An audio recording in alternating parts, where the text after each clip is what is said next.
बदनसीब बूढ़ा।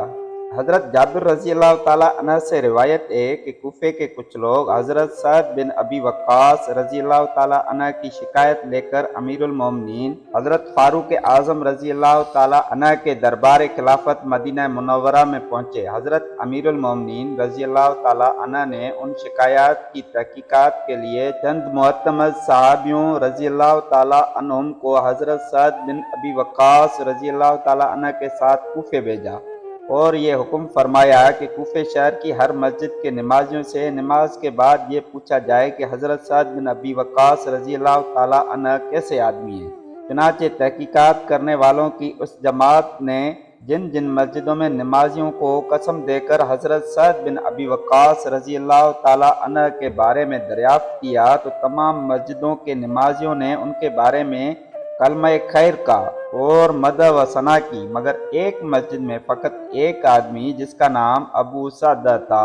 उसने हज़रत सअद बिन अबी वक्कास रज़ी अल्लाह ताला अन्हु की 3 शिकायत पेश की और कहा, ये माल गनीमत बराबरी के साथ तकसीम नहीं करते और खुद लश्करों के साथ जिहाद में नहीं जाते और मुकदमात के फैसलों में अदल नहीं करते। ये सुनकर हज़रत सअद बिन अबी वक्कास रज़ी अल्लाह ताला अन्हु फ़ौरन ही ये दुआ मांगी कि ए अल्लाह, अगर ये शख्स झूठा है तो उसकी उम्र लंबी कर दे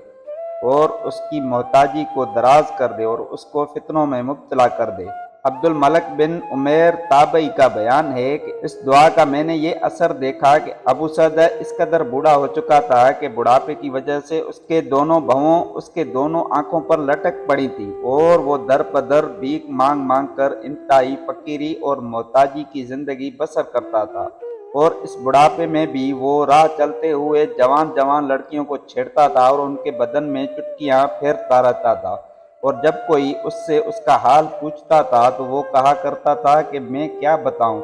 मैं एक बुढ़ा हूं जो फितनों में मुब्तला हूं, क्योंकि मुझको हज़रत सअद बिन अबी वक्कास रज़ी अल्लाह ताला अन्हु की बद्दुआ लग गई।